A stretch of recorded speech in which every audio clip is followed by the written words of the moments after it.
하셨습니까? 한 주간 지나시면서 여러분의 시간을 여러분 어떻게 사용하고 계신지요?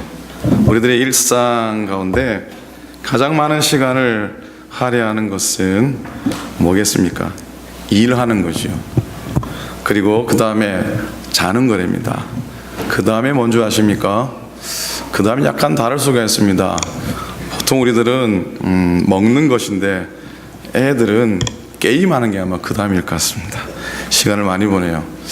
하루 3끼 먹는 걸 시간으로 2시간 정도 잡으면요 80세를 살았다고 할 때에 먹는 데만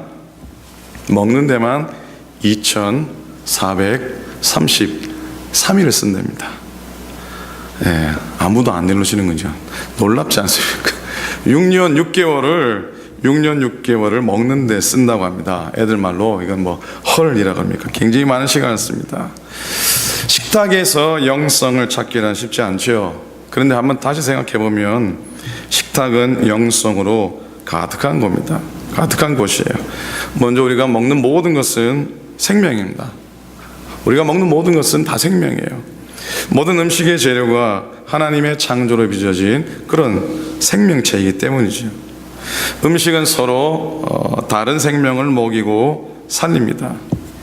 그래서 우리가 기억해야 할 것이 하나 있다면 생명의 연결고리는 반드시 희생을 전제로 합니다. 뭘 전제로 한다고요? 희생을 전제로 하는 겁니다. 식탁에는 생명만 있는 게 아닙니다. 대화도 있고 감사의 기도도 있습니다. 대화가 부족한 시대에 살고 있어서 음식을 나누면서 이렇게 친밀한 대화를 나누고 우리의 마음도 열고 우리의 마음도 이렇게 오픈하게 됩니다. 하루를 시작하고 하루를 마감하면서 나누는 식탁의 대화는 우리 가족 간의 그런 관계 또 영성을 살찌게 합니다. 권면과 격려가 있고요, 용기와 자신감을 북돋아줍니다. 식탁에서 배우는 대화와 예절, 양보, 이게 가끔은 잔소리처럼 들리지만 이런 교육을 받은 자녀들은 세상에 나가 바르게 살아갑니다. 주위의 사람들에게 사랑을 받는다는 겁니다. 이렇게 식탁은 삶의 행동의 기본을 익히는 최고의 장소인 겁니다. 세계적인 신학자 유진 피터슨이 그의 책 부활에서 이렇게 짧은 글을 적습니다. 음식을 먹는 평범한 일상 속에서 우리는 하나가 된다. 이 속에서 남다름이나 명성은 뒤로하고 그저 먹는 즐거움만 있다. 그런데 식탁의 주인이 예수님이라고 할 때 우리는 손님이 된다. 식탁에 오른 모든 음식은 주님이 키우고 만들어주신 것이다. 손님은 주인에게 온전히 의존할 수밖에 없다. 식탁에서 우리는 하나님의 일하시는 방법을 배운다라고 적고 있습니다. 주님께서 베푸신 식탁을 우리가 말씀을 통해 본다면 빼놓을 수 없는 두 가지 사건이 있습니다. 첫째는 오병이어의 기적의 사건이죠. 그리고 또 하나는 주님의 마지막 만찬입니다. 마지막 만찬에서 축사하시고 떼어주신 떡과 포도주는 기독교 역사에 있어서 성례전의 기본 시작이 되었습니다. 주님의 구속의 사역을 기억하는 성찬을 우리는 매일의 식탁 속에서 만날 수 있었으면 좋겠습니다. 자, 그래서 오늘 거룩한 식탁 성찬에 대한 말씀을 나누면서 은혜를 나누기 원합니다. 자, 오늘 읽은 말씀 24절과 25절의 말씀입니다. 성찬은 주님을 기념하는 예식입니다. 한번 따라 하시겠습니까? 성찬은 주님을 기념하는 예식이다. 24절, 25절 말씀에 보면은 나를 기념하라, 나를 기념하라. Remember me, remember me. 나를 기억하라. 이렇게 말씀 두 번이나 하시고 있습니다. 성찬은 주님을 기념하고 기억하는 것이 초점입니다. 요즘은 그렇지 않겠지만 예전에 유교의 영향을 받은 우리 어르신들은 이 성찬을 차리는 모습 보니까 상위에 음식도 있고요, 떡도 있고요, 빵도 있고 또 뭐가 있습니까? 술이 있잖아요, 그죠? 포도주, 술을 차려놓은 것 보고 이 성만찬을 어떻게 오해했냐면 예수님께 드리는 제사 정도로 오해를 했다고 합니다. 그렇지는 않죠, 사실. 그리고 전통적으로 성찬식에 참여할 때는 언제나 슬퍼야 된다. 어떻게 생각하십니까? 애통해야 된다. 눈물을 흘려야 된다. 그래야 은혜 받았다고 생각할 수 있습니다. 물론 주님의 십자가와의 고난과 주님의 아파하심을 생각하면서 슬퍼하고 눈물 짓는 것은 당연합니다. 그런데요, 초대교회 성도들은 거기에 머물지 않았습니다. 초대교회 성도들은 성찬을 또한 기쁨과 감사의 축제로 참여했어요. 이 성찬을 헬라 말로 유카리스트라고 합니다. 유카리스트. 한번 따라 해볼까요? 유카리스트. 우리가 언제 헬라를 또 읽어보겠습니다. 다시 한번 더. 유카리스트. 이건요, 축제, 이건 감사의 의미가 있습니다. 여러분, 초대교회 성도들이 성찬을 받을 때에 주님 못 박히신 성금요일 날 행하지 않았어요. 그들은 주님이 부활하신 주일날, 기쁨의 날, 승리의 날에 이 성찬을 행하셨습니다. 사도행전 20장 7절에 보면요, 안식 후 첫날에, 개역 성경을 보면요, 안식 후 첫날에 그랬어요. 안식 후 첫날이라는 말은 오늘날로 말하면 오늘이에요. 주일이에요. 주일이에요. 이 날에 우리가 떡을 떼려 하여 모였더니 주의 날, 부활하신 날, 그날 주님의 승리와 주님의 기쁨과 구원의 감격으로 성찬을 베풀었습니다. 그러니 성찬식을 할 때 슬퍼하는 것 참 귀한 일이지만 주님의 부활을 생각하면서 감사와 축제로 참여해야 한다는 것이죠. 자, 성찬의 형식은 또 예전적인 형식이기 때문에 떡과 잔을 어떻게 나누는가 형태가 필요합니다. 다양한 예전의 성찬의 그 모습이 있습니다.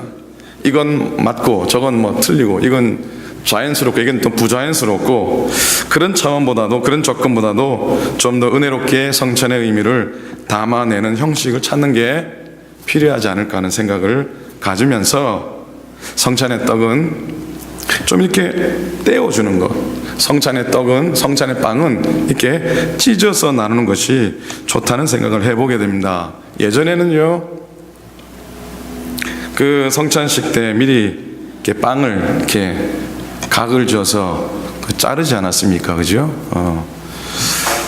여러분은 잘 모르시나 보죠? 귀면 귀고 아이면 아이고 어떻게 해요?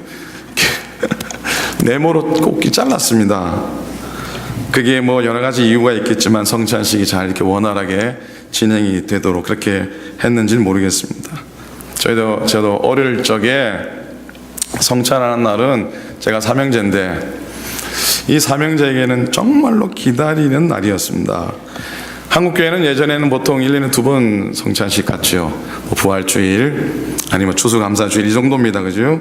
그날은 저희 어머니가 이제 가장 맛있는 카스테라 빵을 이렇게 사오셔서 정성스럽게 이제 그 성찬을 위해서 사각으로 잘라서 성찬 접시에 가지런히 이렇게 놓습니다.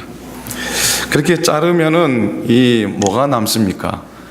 뭐가 남습니까? 이게 짜투리가 남아요. 짜투리가 남고 그 카스테라 껍데기가 남습니다. 그건 이렇게 잘라놓거든요. 그거 삼형제가 서로 먹겠다고 덤벼들고, 근데 그게 얼마나 맛이 있었는지 모릅니다. 지금도 기억나는데 최고입니다. 최고.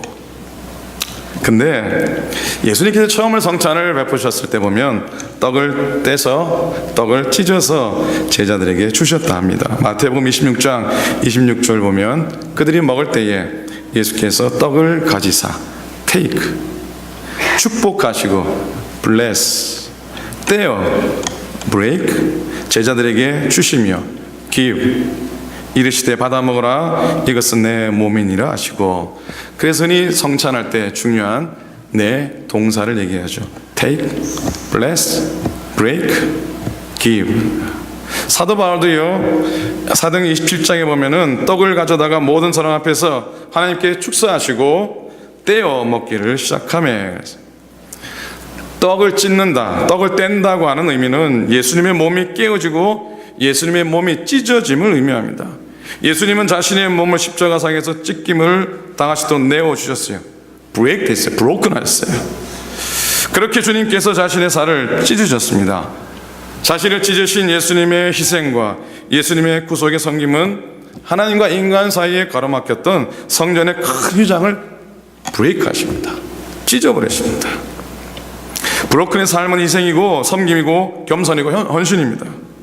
그런 예수님처럼 자기 옥합을 깨뜨렸던 한 여인의 아름다움을 생각해 봅니다. 주님의 말을 지키신 이 여인의 헌신의 향기는 옥합이 깨져야만이, 옥합이 깨어졌을 때, 브로큰 되었을 때 비로소 온 세상에 퍼져나가기 시작했습니다. 우리의 삶에 브로큰의 삶이 되지 않으면요, 성찬의 참 의미를 실천한다 할 수 없는 거예요. 부셔야 돼요. 깨어져야 돼요. 깨어져야 돼요. 컵, 잔. 자, 예수님과 12제자들이 첫 성찬을 나누었을 때는 한 잔을 가지고 돌려가면서 이렇게 잔을 나누어 쓸 겁니다. 거의 그렇습니다.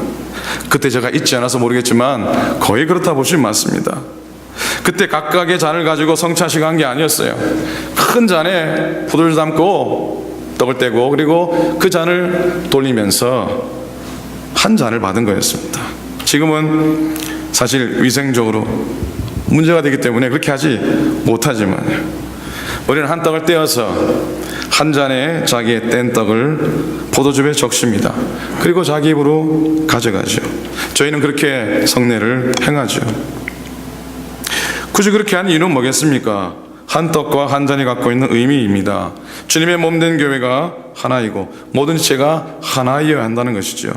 그래서 성찬하면서 한 잔과 한 떡을 나누면서 교인들은 하나구나, 한 몸이구나 스스로 다짐하고 선언하는 겁니다. 어떤 분이 이런 고백합니다. 교인 중에 너무 미운 사람이 있었습니다. 꼴도 보기 싫은 교인이 있었습니다. 그런데 어느 주일 성찬식을 하는데 그이가 자기처럼 자기와 함께 한 떡과 한 잔에 참여하는 것을 보고서는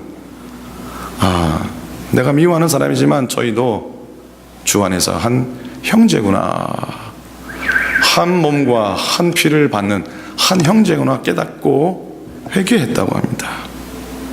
주님의 피와 살을 나누는 자리에 함께한 모든 이는요, 피를 나눈 한 형제고 피로 맺어진 한 자매인 겁니다. 서로 미워하거나 다툴 수 없는 겁니다. 여러분, 성찬은 이렇게 하나 되어 행해야 됩니다. 하나님의 교회의 하나됨은 주님의 소원이면서 질서입니다. 자식들이 갈갈이 나누어져 싸우는 것 보고 마음 아파하지 않는 부모가 어디 있겠습니까? 성도의 분열은 주님의 아픔이고 목회자의 아픔이기도 합니다. 하나님의 하나됨의 비결은 성령 안에 거하는 겁니다. 서로를 진정으로 축복하는 겁니다. 사랑하는 여러분, 서로 정말로 하나님의 복을, 서로를 향해 하나님의 복을, 하늘의 복을 꼭 빌어 주시기를 부탁을 드립니다. 오늘 25절 말씀 보니까 예수님이 피로 세운 새 언약이라고 말씀하죠. 25절에 19에 또한 그와 같이 잔을 가지시고 그러시되 이 잔은 내 피로 세운 새 언약이니 이것을 향하여 마실 때마다 나를 기념하라. 자, 성찬을 통해서 우리는 하나님의 언약 백성임을 확인해야 됩니다. 성찬 빵과 잔을 받고 마실 때마다 우리가 예수님 안에 있다고 하는 것이죠. 예수님 안에 있는 것이죠.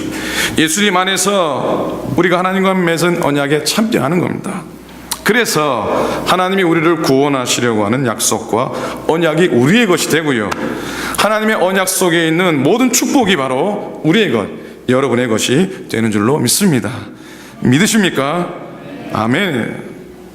성찬은 우리의 삶의 결단을 또한 요구합니다. 26절 보십시오. 너희가 이 떡을 먹으며 이 잔을 마실 때마다 주의 죽으심을 그가 오실 때까지 전하는 것이니라 그랬어요. 성찬을 통해서 주님의 죽으심, 그것을 주의 오실 때까지 전파하라는 겁니다. 전도자의 삶을 살라고 하는 겁니다. 또한 28절 29절 말씀 보면은 먼저 자기 자신을 살피고 그 후에야 이 떡에 참여하라, 이 잔에 참여하라는 겁니다. 앞에 걸어 나오면서 우리는 그런 마음 가져야 됩니다. 성찬 빵이 맛이 있다 맛이 없다 그게 아니죠. 이게 와인이 진짜 와인이면 더 은혜스러웠을 텐데 이게 아닌 거죠. 그죠? 주님 보실 때 내가 예수 잘 믿고 있는가, 하나님의 말씀에 순종하며 살아가고 있는가, 맡은 사명은 내가 잘 감당하고 있는가, 교회에서, 과정에서, 직장에서 화목하게 내가 잘 지내고 있는가, 스스로를 살펴보아야 하는 겁니다. 성찬의 시간은요, 예수님 성품 본마다 살겠습니다. 고백하는 시간입니다. 그리고 내가 그동안 그렇게 살지 못했으면은 그렇게 살지 못한 것에 대해서 회개하는 시간이 돼야 됩니다. 이제는 말씀대로 순종하며 살겠습니다. 결단하며 이 자리를 걸어 나오셔야 됩니다. 결단하며 빵을 떼고 결단하며 잔을 받아야 됩니다. 그게 참 뜻이에요. 성찬의 참 의미입니다. 예수 그리스도인, 정말 믿음의 삶을 살아가는 우리들은 예수 믿고 성찬 받는 순간 예수님 속으로 들어간 사람이 되기 때문에 예수님과 한 몸이 된 이상 주님과 함께 움직여야 되는 것 아니겠습니까? 예수님 따로 주님 따로 예수님 따로 나 따로 국밥이 아니고요, 같이 움직이는 겁니다. 어떤 교인이 목사님한테 그랬더랍니다. 목사님, 저 조직에 몸담았습니다. 조직에 몸담았습니다. 목사님이 도대체 이 친구가 무슨 조폭에 가담했나 궁금해하는데, 이분이 우리의 조직의 보스 오야봉은 예수님이십니다, 이렇게 대답을 했답니다. 오야봉이 누구라고요? 예수님이십니다. 여러분, 조직에 몸담은 사람은 살든지 죽든지 조직과 함께 해야 합니다. 마찬가지로 우리가 예수님을 믿는다는 건 예수님 조직에 몸담은 것과 똑같은 이치입니다. 다른 거 아닙니다. 근데 이 얼마나 좋은 조직입니까? 그러니 성찬을 통해서 이제 사나 죽으나 예수님과 함께하는 삶을 살아야 하는 것이죠. 우리가 이렇게 조직에 몸담았으니까 이렇게 인사를 한번 해봅니다. 조직에는요, 호칭이 딱 2개밖에 없잖아요. 나보다 나이 많으면은 형님, 나보다 나이가 어린 것 같으면은 아우님, 그거 아닙니까? 그러니까 싹 째려보시고 나보다 나이가 많은 것 같으면 형님 잘 부탁합니다. 좀 아래일 것 같다 싶으면 아우님 잘 부탁하네. 한번 인사 한번 해볼까요? 해보세요. 얼마나 재밌는데요. 형님 잘 부탁합니다. 아우님 잘 부탁하네. 얼마나 좋은 인사입니까? 예수님 조직에 몸담았으니 서로 간에 형님 잘 부탁합니다, 아우님 잘 부탁하네, 그런 하나된 모습으로 썼으면 좋겠습니다. 결론입니다. 초대교회 교인들에게 성찬은 깊은 감격과 생명력을 주는 예배의 핵심이었습니다. 성찬을 통해서 예수 그리스도의 피와 살을 마시면서 십자가 연정을 경험했습니다. 또한 그들은 성찬에 참여하는 것으로 부활하신 그리스도를 다시 만났습니다. 그리고 너무 힘들게 살아가는, 너무 힘든 세상살이의 고통을 극복할 수 있는 힘을 얻는 유일한 원천이었습니다. 그들이 세상에서 멸시받고 세상에서 무시당하고 힘들게 살다가 주의 날 정말 굴과 같이, 주의 날 정말 험한 곳에 모여서 성찬을 받으러 앞으로 나올 때에 그들은 눈물 짓지 않을 수 없었고 그들은 무릎 꿇지 않을 수가 없었던 겁니다. 주의 피와 주의 살을 받을 때마다 그들은 통곡하지 않을 수가 없었을 것이고, 주의 살과 피를 받고 세상을 향해 나갈 때는 그러나 웃고 그러나 승리함은 외치고 세상을 향해 달려 나갔을 겁니다. 우리들은 성찬에서 빵을 예수님의 몸으로, 포도즙을 예수님의 피로 믿습니다. 이것은 내 몸이니 이것은 내 피니, 그렇게 말씀하실 때 우리는 믿음으로 성찬을 받습니다. 떡과 포도주 속에 예수님이 영적으로 임재하시고 우리와 함께 하시는 것을 믿습니다. 오늘도 우리는 성찬의 빵과 포도즙을 받게 됩니다. 받으면서 우리에게 임하시는 성령님의 이끄심에 온전하게 순종하며 살아가지 않으시겠습니까? 또한 우리를 살리기 위해서 당신을 내어주신 주님의 구원의 은총에 감사하며 사시지 않겠습니까? 그리고 한 지붕 아래 믿음의 삶을 주 안에서 나누는 믿음의 형제와 자매들을 더 사랑하며 그렇게 살아가지 않으시겠습니까? 아멘. 기도하겠습니다. 우리 이 시간